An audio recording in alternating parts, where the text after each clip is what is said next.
Authorities in the Cordilleras are making sure they are not wanting in their response to any disaster or calamity in the region.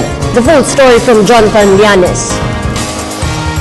The Science and Technology Department of the Cordilleras is now in the process of coordinating DASA and PhilWox to strengthen its information gathering of efficient and accurate details with the use of equipment such as various sensors for reading. DOST Cordillera Regional Director Julius Cesar Sicat said that at present, all agencies are employing 4 basic steps to help mitigate the possible effects of calamities and disasters even before it happens. Kami po ay talagang sa overall, ang aming programa sa ngayon ay sa pag-create ng mga programa na hinahati nga namin sa 4 na kategorya yun ay dapat ay citizen-centric, dapat ay collaborative, dapat relevant at visible.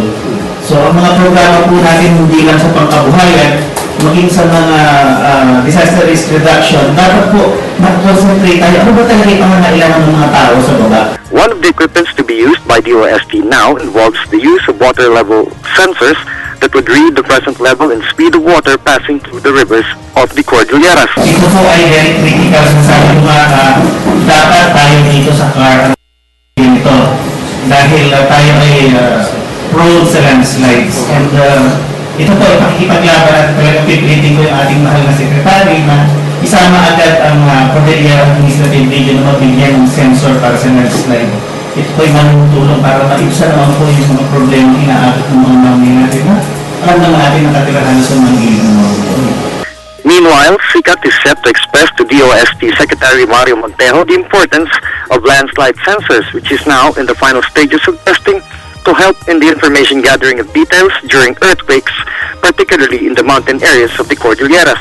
Ito naman po ay mga equipment at ikinakabit po natin sa mga ilog, sa mga tulay upang malaman natin agad-agad tumaas ba yung tubig ng ilang metro.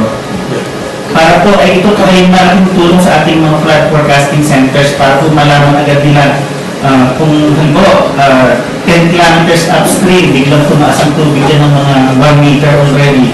Sabi dapat maging active na yung mga sa downstream portion para po ilikas na yung mga tao or gumawa ng mga measure para protektahan yung kanilang mga mamamayan. From the city of Baguio and for the People's Television, Jonathan Llanes.